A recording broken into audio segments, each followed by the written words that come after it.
ही जी निवडणूक आपण लढवतोय ते महायुतीच्या माध्यमातून महायुती आदिनाथ बचाव पॅनल या महायुतीतले आपले सहकारी शिवसेनेचे एकनाथ शिंदे गटाचे नेते महेशजी चिवटे साहेब, भाजपचे नेते गणेशजी चिवटे साहेब, व्यासपीठावरती उपस्थित मी सगळ्यांची माफी मागून या ठिकाणी नामोल्लेख टाळतो वेळेअभावी सभेला बराचसा उशीर झाला। या निमित्तानं गावातले उपस्थित असलेले दादासाहेब जाधव, प्रवीण बिनवडे, मोहन शेळके, ब्रह्मदेव राग, सुदाम शेळके, त्रिंबक केकान, किरण पुंदे, लक्ष्मण पुंदे, बाळासाहेब पाटील, रावसाहेब जाधव, आप्पा जगदाळे, विलास वाघमारे, शहाजी सुरवसे, गोपीनाथ दहाटे, अशोक बुधवंत, दादासाहेब शिंदे, जलाल शेख, बलबी दागाटे, ज्योतिराम दागाटे, कांतीलाल पवार, मुनीर शेख, या गावचे उपसरपंच ज्ञानेश्वर जाधव, प्रवीण बिनवडे सरपंच आपले राखवाडीचे, मंगेश मोडके, बाळू कानडे, रफिक शेख, अर्जुन रासकर, सुभाष पाटील, सचिन बर्डे या निमित्तानं उपस्थित असलेले गावातले वडीलधारी आदिनाथ सहकारी साखर कारखान्याचे सभासद, ग्रामस्थ बंधू, तरुण मित्र, उपस्थित सर्व पत्रकार बंधू, आज आदिनाथ सहकारी साखर कारखान्याच्या निवडणुकीच्या प्रचार दौऱ्यामध्ये रायगावमध्ये आल्यानंतर आपण मोठ्या संख्येने या ठिकाणी उपस्थित राहायला आमचं सगळ्यांचं स्वागत केलं, त्याबद्दल सगळ्यांचं मनपूर्वक या ठिकाणी धन्यवाद व्यक्त करतो। आदिनाथ सहकारी साखर कारखान्याची निवडणुकीची प्रक्रिया सुरू झाली आणि तुम्ही बघितलं असेल की कशा कशा घडामोडी सुरू झाल्या। सुरुवातीला ही निवडणूक होईल असं कोणाला वाटलंच नाही आणि मग सुरुवातीला अनेक वेगवेगळे विषय आले की एकत्र बसून बिनविरोध करावी, ह्या गटाने असं करावं, त्या गटाने असं करावं, अशा प्रकारची चर्चा त्या ठिकाणी होत होती। या सगळ्या चर्चेमध्ये माझी सकारात्मक भूमिका होती की बाबा आदिनाथ आपल्याकडं व्यवस्थितपणे चालला पाहिजे आणि तो वाचला पाहिजे, ही प्रामाणिक माझी इच्छा होती आणि त्याप्रमाणे आपण ज्या वेळेस आपल्याला गटातटाच्या माध्यमातून कुणाचे निरोप आले त्यावेळेस आपण भूमिका घेतली की सगळे बसून ठरवलं तरी माझं काही हरकत नाही, पण कुठल्याच गटानं अशी भूमिका घेतली नाही की मी कारखाना चालवतो, नुसतं बिनविरोध करा म्हणजे वाटून खायचंय का तुम्हाला? कोणीतरी म्हणलं पाहिजे ना की बाबा मी चालवतो। माझे ओपन सगळ्या नेते मंडळींना महेश शेळके आल्यावर, गणेश शेळके आल्यावर मी म्हणलं की बाबा कोणी याच्यामध्ये भूमिका घेतली तरी माझी तयारी आहे, मी पाठिंबा सुद्धा द्यायला तयार आहे गटासमोर। त्याच्या मागची माझी प्रामाणिक भूमिका होती की बाबा ही एक तर सगळा हा अडचणीचा सगळा व्यवसाय आहे आणि त्या परिस्थितीमध्ये कोणीतरी जबाबदारी घेऊन हे काम केलं तरच आणि एक हाती त्याला डोकं लागलं तरच यातनं आपण सगळेजण ही तालुक्याची अस्मिता वाचवू शकतो आणि ही भूमिका पहिल्या दिवसापासूनच मी घेतलेली होती आणि त्यामधून तुम्ही बघितलं असेल की पुढं वेगवेगळ्या गटाच्या वेगवेगळ्या भूमिका झाल्या, बघितलं असेल माझा फॉर्म आल्यानंतर जास्त उलाढाली सुरू झाल्या। सुरुवातीला सगळी एकत्र यायला निघालेली पुन्हा फटाफटी सुरू झाल्या, कोणी मधीच ब्रेक लावतंय, पुन्हा पळतंय, पुन्हा थांबतंय, या सगळ्या घडामोडी तुम्ही जवळनं बघताय। तो विषय बाजूला राहू द्या, पण हे सगळं होत असताना ज्यावेळेस मी भूमिका घेतली की बाबा मी स्वतः ह्याच्यामध्ये उभारतोय, कारण तो माझा हक्क आहे। आदिनाथच्या निर्मितीमध्ये आदिनाथ चालू व्हायच्या अगोदरचे सभासद आम्ही आहोत। आदिनाथची निर्मिती किंवा आदिनाथच्या निवडणुका कपाटात बी 3 वेळा झाल्या, त्या आदिनाथ जाग्याला नसताना सुद्धा निवडणुका झाल्या, 3 निवडणुका झाल्या आणि त्या वेळेसपासून शिंदे कुटुंबियाने आमच्याकडे पाणी नव्हतं आणि पाणी नव्हतं म्हणून आम्ही कंदरमधल्या जमिनी भांगे कुटुंबियांना आम्हाला त्या ठिकाणी 50-52 एकर जमीन दिली आणि त्या ठिकाणी माझ्या माहितीप्रमाणे 81-82ला आम्ही त्या ठिकाणी जमीन दिली आणि तिथं त्या शिंदे कुटुंबियाची जमीन होती। आम्ही कंदर सोसायटीतनं आदिनाथचे सभासद झालो आणि त्या कारखान्याच्या प्रक्रियेमध्ये माझा फार जवळून संबंध आहे. या आदिनाथच्या निर्मितीपासून प्रत्येक वर्षी अनेक चेअरमनला माहीत आहे त्या ठिकाणी की माझा स्वतःचा ऊस घालायसाठी सुद्धा मी अनेक वेळा आदिनाथमध्ये त्या सगळ्या प्रक्रियेमध्ये जायचो. वामनदादा चेअरमन होते त्यावेळेस मी बाहेर वाट बघत बसायचो वामनदादा ऊस घालण्यासाठी. ह्या सगळ्या ह्याच्यामध्ये आदिनाथचा संबंध तसा माझा फार जवळ. आज कोणीही काय म्हणलं की तालुक्याची अस्मिता त्या उभारणीत आम्ही पण आहोत ना. तालुक्याची अस्मिता आजच तुम्हाला दिसते. ज्यावेळेस आम्ही उभारणीमध्ये त्याच्यामध्ये मदत करतोय त्यावेळेस तुम्हाला दिसत नाही. ज्या वेळेस आदिनाथला मदत लागली त्यावेळेस अनेक वर्षाचे रिपोर्ट आहेत. म्हणजे पिंपळनेर कारखान्याने अनेक वेळा मदत केली. मी स्वतः महेशरावला विचारा त्याचे करार आहेत माझ्याकडे. महेशरावने ज्यावेळेस चालवायचा निर्णय घेतला किंवा मागं मला वाटतं आपल्या ह्यांनी डोंगरे चेअरमनने एकदा आपले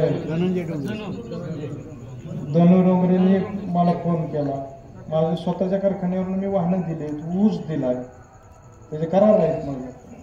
ते तुम्ही वाचून बघा सगळं. म्हणजे ज्या वेळेस म्हणजे मदत घ्यायला मात्र तुम्हाला पाहिजे. तुम्हाला आमदार व्हायचं म्हणलं की 36 गावाची मतं पाहिजे.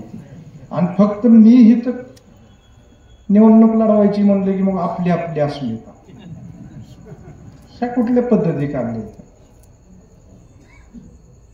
शेवटी ही लोकांची लोकशाहीची पद्धत हे आहे आणि लोकांनी त्याच्यामध्ये जे काम करणार आहे त्याच्या मागे लोक उभारतात ना. म्हणजे असं काही नाही की गणपतरावचं गाव मोहोळ तालुक्यात 50 वर्ष तर सांगोला तालुक्याची सेवा केली ना गणपतराव. कशामुळे केली? चांगलं काम केलं म्हणून केली. बरं तुमच्याकडे तर पिढ्या राहू एवढं मोठं 40 गावं पाण्याखालचे आहेत. कुठल्या तालुक्याला 40 गावाला पहिलंच पाणी आहे उजनीचं?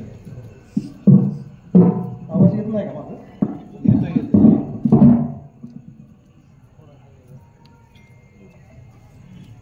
तरी सुद्धा तालुक्याची काय परिस्थिती, कुठवर तुम्ही मागचंच सांगणार आहे. पुण्यावरती किती तुम्ही लोकांचं हे करणार आहे. किती वेळा तुम्हाला लोकांनी पुण्यावरती मदत करायची, किती वेळा तुम्हाला सगळं द्यायचं. ह्याही गोष्टीचा विचार करा. आज तुम्ही कशामुळं आज माझ्या 19 ते 24 मध्ये तुम्ही 4.5 महिने मी गोड वाटतो, 4.5 वर्ष गोड वाटतो. शेवटच्या 4 महिन्यात अशी काय भानगड झाली मला सांगा. आणि आता निवडणुकीला 3 महिने झाले नाहीत. तुमचं मागच्या 4 दिवसातलं स्टेटमेंट काय आणि आजचं स्टेटमेंट काय आणि उद्याचं काय बघा ना. तुम्ही थोडं विचार करा ना. ह्याही गोष्टीचा विचार थोडा केला पाहिजे. सगळा तालुका सिनियर म्हणतोय म्हणल्यानंतर ह्याही गोष्टीचा विचार केला पाहिजे की अजून तालुका आपला आदर करतोय. पण आता निवडणुका लढवून किती दिवस झाले तुम्हाला? 2014ला लढवून लोकमतात कधी गेलाय का तुम्ही? डिपॉझिट गेलं आणि माझ्याच नावानं बोंबलण्यात काय पॉईंट आहे? त्यालाही 10 वर्षाचा कालावधी झाला.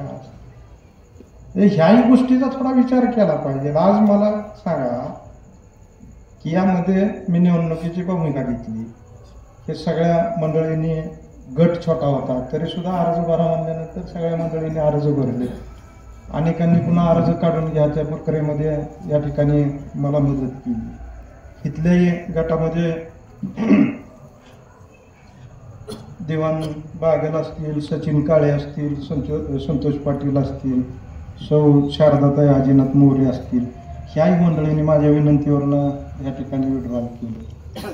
दुसरं महत्त्वाचं या सगळ्या प्रक्रियेमध्ये बारामती अग्रणी रोहितदादांनी ज्यावेळेस माझी चर्चा झाली त्यावेळेस त्यांनी सहकारामध्ये कुठलंही पक्षीय राजकारण कुठंच केलं जात नाही. म्हणजे तुम्ही जिल्ह्यात बघा, पुणे जिल्ह्यात बघा किंवा राज्यामध्ये जरी तुम्ही गेला तर पक्षावरती कधी सहकार्याचा निवडणुका होत नाही.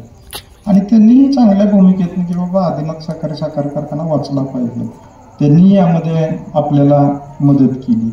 आता मी बघतोय की आदिनाथच्या ह्या सगळ्या ह्याच्यामध्ये आज कुणी बोलायला तयार नाही की आदिनाथ आम्ही कसं चालवणार आहे. मोहम नुसता आम्ही आदिनाथ चालवणार आहे, पण कसं चालवणार आहे कुणी सांगायला तयार नाही. तुम्ही आज सगळी भाषणं बघितली त्या ठिकाणची तर काय परिस्थिती आहे. आदिनाथ वाचवण्याच्या बाबतीत कुणी काय त्याच्यावरती बोलले? नुसतं संजय मामाने कारखाना विकला. अरे ते माझा धंदा होता ना, माझा प्रायव्हेट धंदा होता. पण धंदा करायला पहिल्यांदा अक्कल लागती तेव्हा धंदा करता येतो. कमिशन खाणं आणि चोऱ्या करणं हा काय धंदा नाहीये, मी सांगतो तुम्हाला. आणि मग त्या धंद्यातली मला अक्कल असेल ना, कधी करायचा, कधी कमी करायचा, कधी वाढवायचा, हे जे अक्कल असायला पाहिजे का नाही धंदा करणार. मामाने कारखाना ऐकला. अरे मामाने कारखाना ऐकला म्हणून आदिनाथ कसा चालू होणार आहे ते सांगा ना तुम्ही. ह्या गोष्टीवरती कोणी बोलताय का? आज आम्ही विचारतो का वाळूचा दर आता 35 वरनं 25 वर आला म्हणून तुम्ही 30 वर आजचा करायचा धंदा बंद करून टाकला. आता मला सांगितलं की 35 वरनं वाळू 25 वर आली म्हणून परवडत नाही. मग मी म्हणायचं का बंद केला वाळूचा धंदा? माझा तर दिवसा उजेडाचा आहे ना. म्हणजे शेवटी मी माझा धंदा काय करायचा हे माझा अधिकार आहे. आजची साखर कारखानदारीतली परिस्थिती बघितली, आज साखर कारखानदारी सिंगल साखर कारखाना प्रायव्हेटमध्ये चालवणं फार जिकरीचं झालं. तुम्ही बघा या पुढं आता सगळे ग्रुपच टिकणार आहे. या अजितदादाच्या ग्रुपचे मला वाटतं 7 का 8 कारखाने आहेत, रोहित दादांच्या ग्रुपचे 4-5 कारखाने आहेत. मी ज्या ग्रुप बरोबर जॉईन झालो, मी 100% कारखाना विकलेला नाही, माझी पार्टनरशिप आहे त्याच्यामध्ये. पण मला धंदा करायचा आहे म्हणल्यानंतर मला कळतंय ना ते व्यवसाय कशा पद्धतीने केला पाहिजे. पण त्याच्यामध्ये कुठल्या लोकांचा तोटा झाला? आज तुम्ही नारळ फोडायला नेते मंडळी आणताय, 2-2 कारखाने ऐकलेली, बँकांचे पैसे बुडवलेली. विजय शुगर आणि आलेगाव शुगर बँकेचे पैसे किती होते? विजय शुगरचे 300-350 कोटी रुपये होते. तो कारखाना आम्हीच घेतला. कितीला घेतला? 125 कोटीला. आता राहिलेलं जर ह्यांचं काय सापडलं नाही कायदेशीररित्या तर बँकेला 200-250 कोटीला सुना लागलं. त्या ठिकाणी आलेगाव शुगरची काय परिस्थिती? आलेगाव शुगरवरती 250-300 कोटी रुपये कर्ज होतं. तुमचे शेअरचे पैसे परत दिले का तुम्ही? आज मी माझ्याकडे ओपन आव्हान केलं. मी कारखाना उभा करत असताना लोकांनी मला विश्वासाने जवळजवळ सुरुवातीच्या कालावधीत 18 कोटी रुपये गेलेले होते. पुढे ते 26-27 कोटी आहे. आज पण माझं जाहीर आव्हान असते लोकांना की ज्याला शेअर्स काढायचे आहे त्याने आज अर्ज द्या, 15 दिवसाच्या आत तुमचे पैसे परत केले जातात. माझ्याकडे अर्ज आला की 15 दिवसानं चेक तयार होतो आणि पैसे घेऊन जा. अशाच काही जणांनी अफवा उठवल्या, लोकांनी अर्ज दिले. मी त्याच्यामधले जवळजवळ आतापर्यंत 27 कोटीमधले जवळजवळ 20-22 कोटी परत केले आणि लोकांनी पुन्हा अजून 2-4 कोटी आणून दिले. मग मला उद्या आमचं म्हणून ही विश्वासार्हता महत्वाची आहे. एक कारखाना केला का नाही केला का, किती पैसे आपल्याला मिळाले, हा फरक वेगळा. पण शेवटी सगळ्यात मोठी आहे ती विश्वासार्हता आहे. आणि मी जे काम करतो ते विश्वासार्हतेसाठी काम करतो. आरोप तर मी राजकारणात आल्यापासून अनेक जणांनी केले. मोहन काही बोलता येतं आणि आपल्याकडे तर अशी परिस्थिती झाली की आता हे बघायला नको. म्हणजे इथले काही किस्से ऐकतोय मी की एकदा काहीतरी सूतगिरणी काढायची म्हणून इथल्या नेत्याने काहीतरी पैसे गोळा केले. मला ते किस्सा कोणतरी त्या दिवशी संध्याकाळी फोनवर सांगितलं. असं काहीतरी. आणि मग 27-28 लाख रुपये सगळ्या लोकांनी गोळा केले आणि इथनं नेते निघाले मुंबईला पाहिजे. आणि मुंबईला म्हणलं आपण तिथे पैसे भरू आपली सूतगिरणी करण्यासाठी. आणि सकाळ सांगितलं पुण्यात हॉटेलला झोपल्यावर गाडीतनं बॅग गेली म्हणजे. असला तर उद्योग नाही केला मी, म्हणजे शेअरचं गोळा केलं आणि कुठंतरी चोराने केलं असलं तर प्रकार मी नाही केलं. बोलायला काय तुम्हाला तोंड आहे, आम्हालाही तोंड आहे, बोलता येतं, वैयक्तिक पातळीवरती बोलता येतं. पण शेवटी राजकारणामध्ये बोलून विकास होणार नाही. ह्याही गोष्टीचा या ठिकाणी विचार करणं गरजेचं आहे. आता या ठिकाणी मी कारखाना विकला, त्याच्या अडचणी वेगवेगळ्या सांगितल्या. एकतर सरकारची धोरणं, सरकारची प्रायव्हेट कारखान्याला कुठल्याही प्रकारची मदत नाही म्हणून सांगतो. आज कोऑपरेटिव्ह कारखान्यावरती पूर्ण सरकारचा फोकस आहे. आणि भाजपचं सरकारने भूमिका अमित शहा साहेब झाल्यापासून हे कारखाने वाचले पाहिजेत, सरकार वाचलं पाहिजे, अशा प्रकारची चांगल्या पद्धतीची भूमिका घेतल्यामुळं सहकाराला, नाहीतर सहकारी कारखाने तुम्ही बघत होता एक असा टर्न सुरू झाला की हेच सहकारी कारखाने प्रायव्हेटवाले घेत होते. ती सायकल सरकारच्या धोरणामुळे उलटी झाली. आता आज उलटी सायकल झाली. कशामुळे झाली तर सरकारनं त्याच्या मागे उभं राहायची भूमिका घेतली ना. आता ह्याच्यामध्ये प्रायव्हेटमध्ये आम्हाला कुठल्याही प्रकारची मदत नव्हती. आता जे ग्रुप मोठे आहेत त्यांचा पार्ट वेगळा आहे, त्यांचे अनेक व्यवसाय आहेत. ह्या व्यवसायात समजा नफा नाही झाला तर दुसऱ्यात होतोय, दुसऱ्यात नाही झाला तिसऱ्यात होतोय. आणि ह्या मोठ्या ग्रुप बरोबर मी सुद्धा जॉईन झालो की बाबा हिता आपला एकट्याचा ह्या सगळ्या धोरणामध्ये, आणि शासनाची धोरणं काही 1-2 दिवसाची नसते, 5-5, 7-7, 10-10 वर्षाची जेव्हा उद्योगाची धोरणं करावी त्यावेळेस त्याचे रिझल्ट मिळायला चालू होते. आणि आत्ताच्या कंडिशनमध्ये ह्या सगळ्याचा विचार करून मी व्यावहारिकदृष्ट्या त्यातनं हा निर्णय घेतला. दुसरी बाजू आदिनाथ सहकारी साखर कारखान्याला सरकार काय काय मदत करते. पहिली गोष्ट लागेल तेवढा फायनान्स सरकार देते. समजा त्याच्या शेवटी बँका फायनान्स कशावरती देते की असेट आणि लायबिलिटी. तुमच्या समजा आदिनाथ कारखान्याच्या 300 कोटी असेट असतील तर त्याच्यावरती बँक किती फायनान्स करेल, साधारण फार किती प्रत्येक साखर कारखान्याला झालं. त्याच्यामध्ये सरकारनं काय भूमिका घेतली आज की असेट आणि लायबिलिटी मधला जो गॅप आहे त्याची गॅरंटी सरकार द्यायला लागते. म्हणजे समजा मला आता आदिनाथला 450 कोटी लागणार आणि माझं आदिनाथचं व्हॅल्युएशन आज 300 कोटी, 25% जरी मार्जिन म्हणलं तर माझा रेशो किती येतोय, साधारण 250 कोटी. मला दुसरं महत्वाचं की ऊसाचे दर, साखर कारखानदारीतल्या अडचणी, ह्यामध्ये केंद्र सरकारनं एक चांगल्या पद्धतीचा निर्णय घेतला की सुरुवातीला आपल्याला डिस्लरीची लायसन्स फक्त ज्याच्याकडे मॉलेसिस आहे त्यालाच देत होती. आणि आज शासनाने निर्णय घेतला की ज्या कारखान्याकडे मॉलेसिस बेसची डिस्लरी आहे त्यांना मल्टी फीड डिस्लरी द्यायचा निर्णय घेतला. त्याचा GR काढला. आत्ता 7व्या महिन्यापर्यंत त्याच्या ॲप्लिकेशनची मुदत आहे. त्याच्यामध्ये 6% सबवेन्शन दिले त्यांनी आणि NCDCचे पैसे 8-8.5% आहे. म्हणजे तुम्हाला 6%चं जरी केंद्र सरकारचं त्याच्यामध्ये DFPDच्या माध्यमातून सबवेन्शन मिळालं तर तुम्हाला 2% पैसे द्यावे. मग आता मी काय करणार आहे की हे 260 कोटीचं जे वजन आहे त्याच्यामध्ये सगळ्यात मोठी अडचण कुठली आहे की NCDCचे जुने असलेले 63 कोटी आणि MSC बँकेचे 30 कोटीचे झालेले 62-63 कोटी, 120 कोटी की जे हे त्याच्या डोक्यावरती बर्डन आहे. ह्या सगळ्या लायबिलिटी असेटवरती आहेत, म्हणजे हे मॉर्गेज कर्ज आहे. आता पहिल्यांदा आपल्याला काय करावं लागेल की 2 टप्प्यामध्ये हे 260 पैकी बँकेच्या असलेल्या लायबिलिटीसाठी एक वेगळं प्लॅनिंग करावं लागेल. आणि त्यासाठी काल आम्ही अजितदादाकडे जाऊन आलो की बाबा हिथं आम्हाला एकतर हे 1 टाइम सेटलमेंटमध्ये आम्हाला हे 120 कोटीचं 50 कोटीत बसवून द्या, 60 कोटीत बसवून द्या. आणि मी तुम्हाला नम्रपणे सांगतो की हे जर आपलं सुरुवातीला माझ्या ताब्यामध्ये कारखाना आला तर मी काय करणार आहे की हे 60 कोटीचा प्रस्ताव माझ्या क्रेडिटवरती कुठल्या तरी पतसंस्थेत देणार, अर्बन बँकेत देणार, त्याची तयारी करून ठेवणार आणि नवीन फायनान्सचा पण अर्ज देऊन ठेवणार. ज्या दिवशी मला नवीन फायनान्स त्यामध्ये मी 100 KLची डिस्लरी त्याच्यात उभा करणार. 100 KLची डिस्लरीला आता नाही म्हणलं तर 100 कोटी 120 कोटीच्या आसपास खर्च येतो. त्याच्यामध्ये आपण मॉलेसिस बेस बी करतो. त्यामुळे स्पेंट वॉशसाठी तुम्हाला 0 लिक्विड डिस्चार्ज करायला त्याचा खर्च अधिकचा पडतो जो ग्रीन बेसमध्ये आपल्याला येत नाही. पण आता दोन्ही मल्टीफिल करायचं म्हणलं तर ह्या सगळ्या एन्व्हायरमेंटच्या नॉर्म्सप्रमाणे आपल्याला जावं लागतं. म्हणून मी काय करणार की आता हे 100 कोटीची डिस्लरी समजा 100 कोटीत जाईल प्लस इकडचे मला 50-60 कोटी आले तर साधारणतः माझ्या लायबिलिटी कितीवर येते 150-200 कोटी. आणि ह्या ज्या राहिलेल्या आहेत कर्मचाऱ्याच्या शासकीय देण्याच्या ह्याच्यासाठी मी वेगळा प्रस्ताव NCDCला अजितदादाच्या माध्यमातून देणार आणि ते शासनाकडनं मी वेगळ्या पद्धतीनं मंजूर करून अशा पद्धतीचं नियोजन ह्याच्यामध्ये केलंय. त्याच्यामुळे तुम्ही निश्चिंत असा. शेवटी मी माझ्या आयुष्यातली ह्या सगळ्या व्यावहारिकदृष्ट्या 20-20 वर्ष, 25-25, 30-30 वर्ष ह्याच्यात घालवले.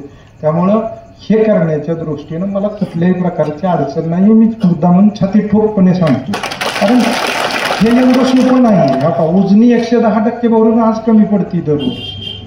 हे तर पैशाचे विषय आहेत. मी सांगतो पैसा काय असा नाही आहे की पाणी कमी पडतंय म्हणल्यावर पैसा कितीही असला तरी तो पुरणार नाही आहे. ह्याची अक्कल मला आहे. पण मी ह्या धंद्यात पडताना एकदम शून्यातनं पडलेला माणूस आहे. त्याच्यामुळे मला ह्यातलं अनुभवाने शिकवलं. हे काय म्हणजे पुस्तकातलं वाचून ज्ञान नाही, कुठल्या टेक्निकलवाल्यांचं ज्ञान नाही.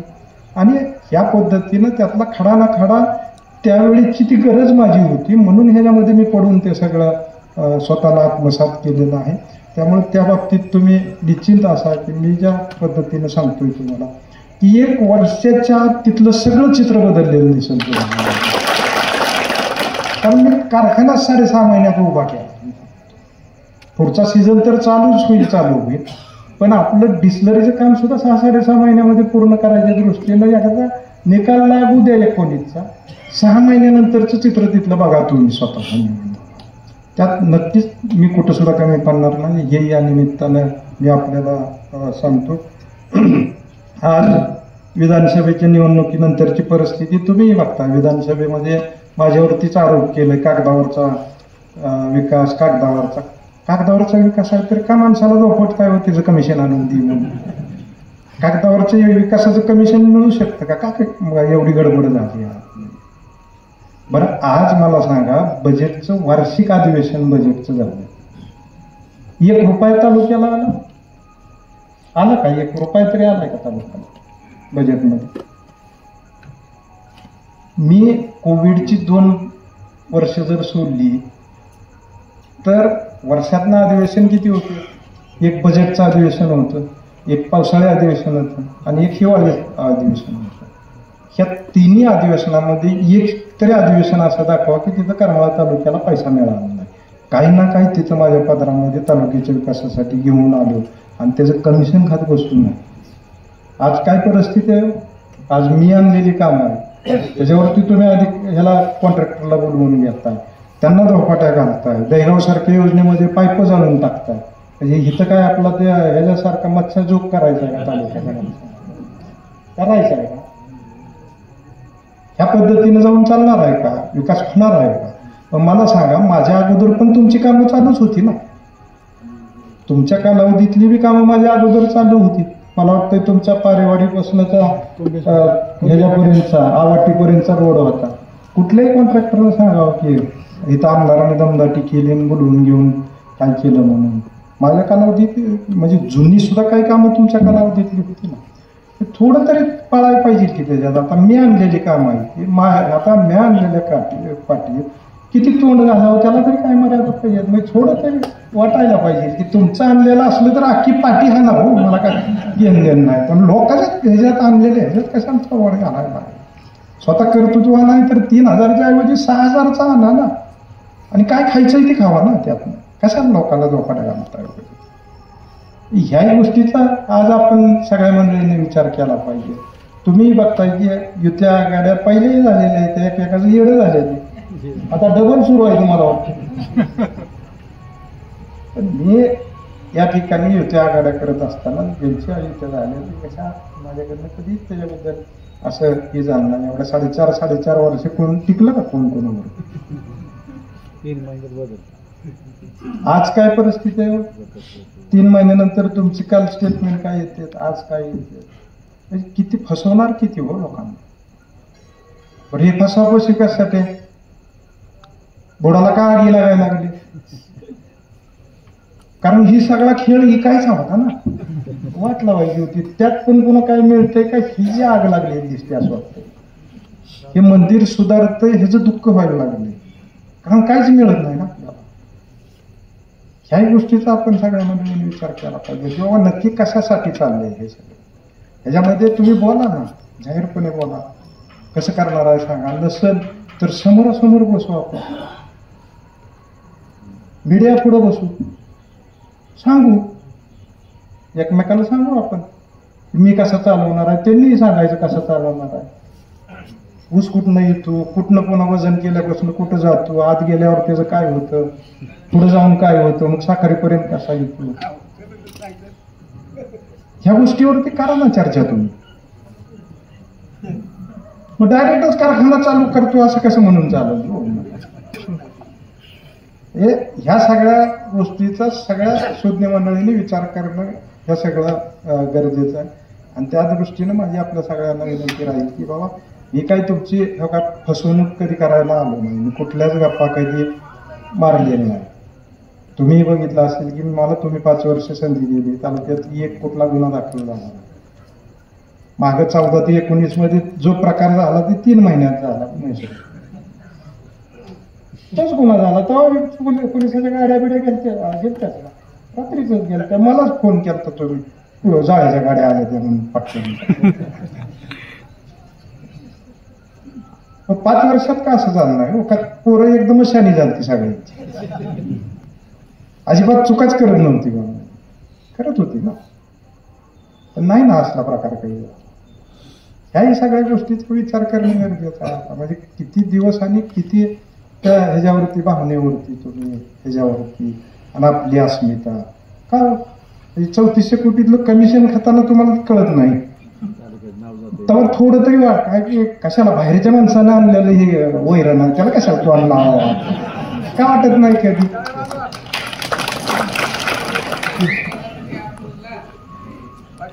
त्यात लगेच तुम्ही पिंडीत तोंड घालता आणि मग काय करायचं म्हणलं की लगेच सगळ्यात म्हणायचं नाही आपलं आपलं एक.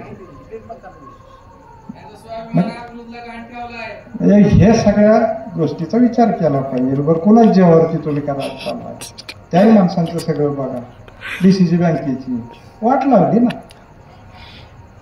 कोणी लावली? सगळ्या जिल्ह्याला माहित आहे ना. कोणी सांगावं की बाबा. आणि मी जाहीरपणे सांगतो माझ्या युनिटचा 1 रुपया बुडलाय असं बँकेच्या कुठल्याही अधिकाऱ्यानं म्हणावं की ह्याच्यात संजय मामाच्या युनिटकडनं 1 रुपयाची तसदी बँकेला बसलेली आहे. आज 5 वर्ष काय परिस्थिती झाली बँकेची. आणि बँक अडचणीत आल्यामुळे पुन्हा जिल्ह्यातले कारखाने अडचणीत यायला लागले. कारण जो फायनान्स बँकेकडनं रुटीन मधल्या कारखान्याला येत होता. कशाला तुम्हाला बाहेरच्या ठाणे जिल्ह्यातल्या बँकेकडे जावं लागत. आपलीच बँक जर आपण व्यवस्थित ठेवली असती म्हणजे तुम्ही हो का जिल्हा बँक नीट ठेवली नाही, शंकरराव सहकारी बँक अकलूजची नीट ठेवली नाही, येत नाही सुमित्रा. सगळ्या लेकरा बाळाच्या प्रत्येकाच्या एक पतसंस्था आहे. प्रत्येकाची एक पतसंस्था आहे. सुमित्रा आहे, रत्नप्रभा आहे, अजून काय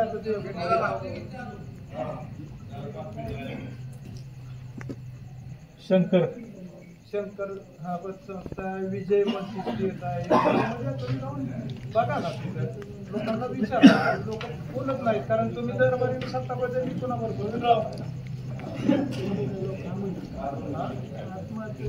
लोकांनी आत्महत्या केल्या जीवीसाठी. याही सगळ्या गोष्टीचा आपण शून्यपणे विचार केला पाहिजे की मी काय सांगतोय. मी आदिनाथच्या बाबतीत जे सांगतोय त्याच्यावरती तुम्ही विचार करा. मी कारखाना कसा चालू करावा ज्यांची मदत घ्यायची त्यांच्याकडे जाऊन आपण विचारून हे सगळं करतो. त्यामुळं ह्या सगळ्या गोष्टीचा शांतपणे विचार करा. ही संस्था आहे.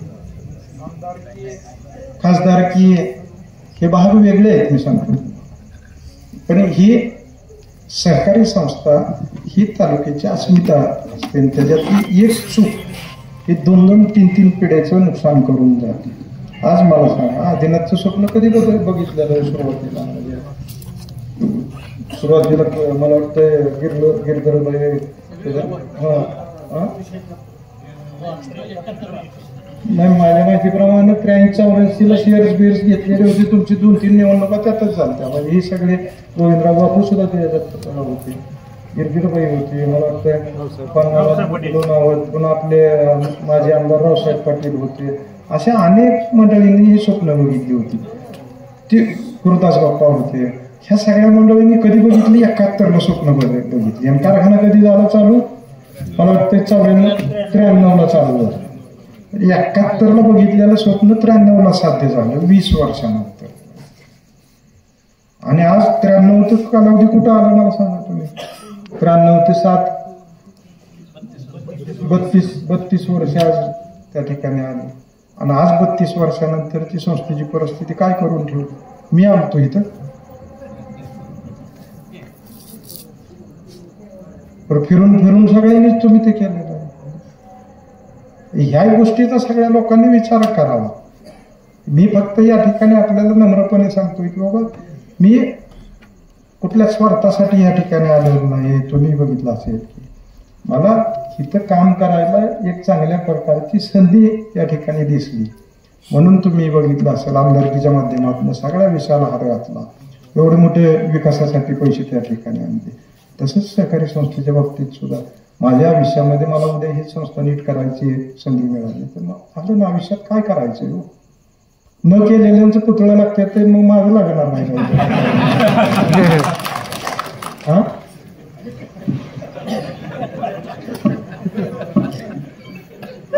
दोन तीन वेळा ताब्यात म्हणजे देऊन सुद्धा ती अवस्था होती. मग नंतर माझा बारका उभा करते फोटो ठेवते मी,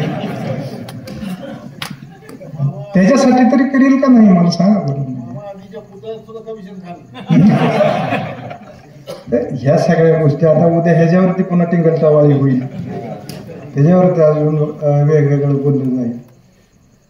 पण शेवटी आता काय अशी परिस्थिती झाली की आता ते बोलू का नको असं झालं. पुढं आता बोलू पुन्हा एक राहू दे शिल्लक, त्याच्यानंतर बोलू. वेळ काळ बघून बोलू सांगतो मी म्हणजे काय अवस्था झाली ती. तर त्या बोलायला सगळ्यांनाच येतो.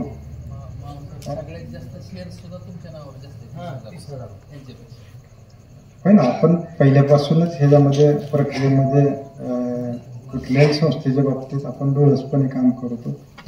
आजही माझं जाहीरपणे आव्हान आहे की बाबा माझ्या संस्थेतले शेअर्स सगळे म्हणजे महाराष्ट्रातले एकमेव उदाहरण असेल प्रायव्हेट कारखान्याचे शेअर्स माघारी केलेलं मला सांगा.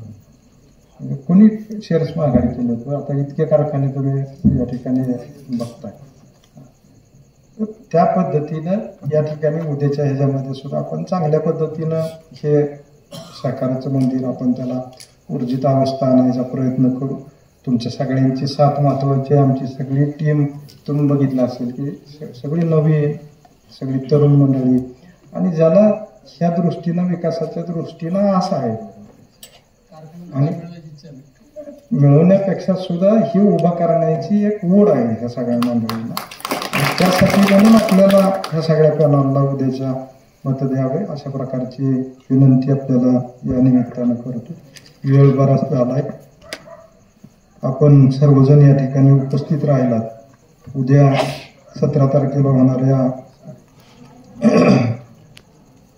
निवडणुकीमध्ये आमचं चिन्ह आहे पतंग. प्रत्येक गटाच्या म्हणजे जे आपले महिला गट आहेत म्हणजे महिलाचा वेगळा हे आहे, MTचा वेगळा आहे, SCचा वेगळा आहे. त्याच्या कलर वेगवेगळे त्या पत्रिकांचे आहेत.